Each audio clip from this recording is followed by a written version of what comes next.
according to the headlines, the recession is over. Yeah! Go recession! The North American economy, according to the experts, as a result of unprecedented government stimulus, is expanding. And ladies and gentlemen, I'm here to tell you that happy days are here again. Our federal government is proposing $1 billion in EI enhancements. The NDP may allow the government to survive to ensure EI reform occurs. There's even talk of a federal national housing policy. And the inclusionary housing policy has passed second reading in the Ontario legislature. And you know what? The number of people receiving EI benefits is dropping. And the number of new recipients is also falling. So if everything's so great, why are we here? You scratch the surface of the headlines, and the story isn't so great. The talks of new car sales in the wake of the Cash for Clunkers program in the U.S. could be echoed in Canada when the home renovation tax credit expires. In July, in Canada, with stimulus spending going full tilt, there was no growth. Stimulus cannot last forever. When stimulus is withdrawn, there may well be another economic collapse and a resumption of recessionary conditions. Time will tell. The decrease in people receiving EI benefits may be as a result of people running out of EI without finding employment. Experts predict that even if the economic recovery is for real, unemployment will continue to rise for several years. Most people who are losing their jobs are not even eligible for EI. I ask you, what is to happen to them? Many people have run out of EI and still have not found employment. What is to happen to them? Jenny Ahn from the Good Jobs for All Coalition will tell you later.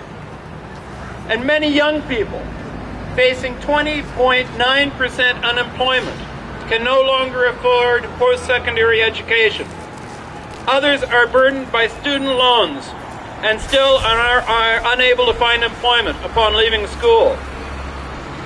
What is to happen to them? Nora Loretto of the Canadian Federation of Students will tell you. For people who have run out of EI and are unable to find employment, there's always social assistance, right? Not really. To be eligible for welfare, people have to become destitute.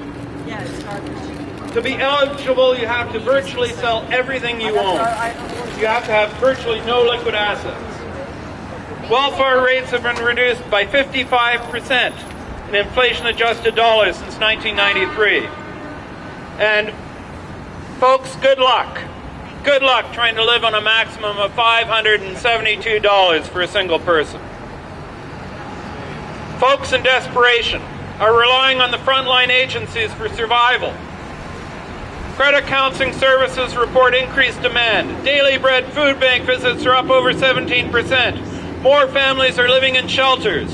More people and families are relying on food programs at drop-ins. Unfortunately, grants from governments and foundations are broadly lower. Donations and sponsorships are down dramatically. Fundraising events and campaign returns are down. So how are agencies surviving with increased demand and decreased revenues? Bob Rose from the Homelessness Response Alliance will tell you. And finally, if you are a visible minority, a new Canadian or a member of the First Nations, the recession has been particularly difficult. But jobs that are available tend to go to people with Canadian experience. There are structural and personal prejudices that create barriers to employment for people of color. I'd like to ask that the representative for Good Jobs for All please come and take the microphone and tell us about EI reform. Good afternoon. My name is Jenny Ahn and I'm with the Good Jobs for All Coalition and also with the Canadian Auto Workers Union. The Good Jobs for All Coalition is a number of progressive organizations who are fighting to improve living and working conditions. And we know that this so-called recovery is in fact a jobless recovery. Who is recovery? We know that the unemployment insurance system has drastically reduced benefits that we desperately need in this recession. In the last two recessions, the unemployment insurance is the most powerful economic stabilizer. EI, or unemployment insurance, prevents deeper and longer downturns and reduces the shock of job losses. We need unemployment insurance benefits now. We're here with Flaherty's office to tell him that we need EI reforms, not just some hokey-pokey change because of an election, a possible election win. We need serious EI reform. Last week, the Good Jobs for All Coalition met at Ryerson University, where we met with community, with students, with unionized workers and non-unionized workers, to take on the challenge, to tell the Harper government and to Jim Flaherty that we are strengthened despite the massive job losses, despite the heart-wrenching stories of people who are not accessing and receiving benefits, trying to survive and put food on the table, that we are strengthened by one another, and we vow to take on the fight to ensure that we get EI reform, because we need it now more than ever, as many of you know. So the Good Jobs for All Coalition has been signing petitions, has been lobbying the government and lobbying our MPs, and we'll take it to the election if necessary to ensure that we get real EI reform. We know that the changes that Harper had announced on EI reform was just about an election, and it's temporary, and most of the workers cannot even access those changes. They say that more workers can benefit from these EI changes. Well, that's baloney.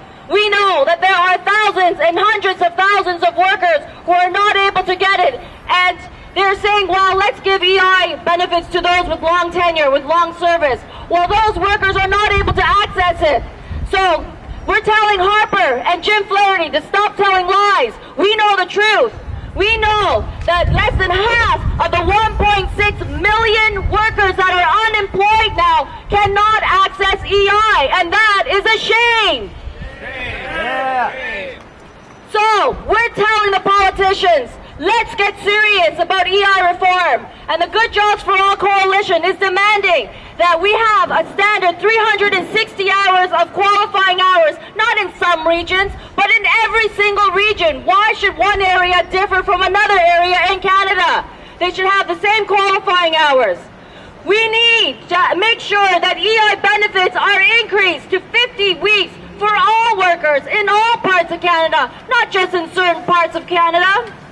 We're demanding that benefits get increased to a minimum of 60% of normal earnings in your best 12 weeks. Why not? Why not in our best 12 weeks? Why look at what's been happening and try to give us the least amount of benefits when we as workers have contributed to unemployment insurance? It's supposed to be there for a rainy day, the politicians say. There's a $57 billion surplus in unemployment insurance, and it's supposed to be there for us when we need it. And we need it now more than ever. And the politicians have said they'll have those benefits available if it's raining. Well, I'll tell you right now, it is pouring rain, and we need those EI reforms now. So Jim Flaherty, I hope you're listening.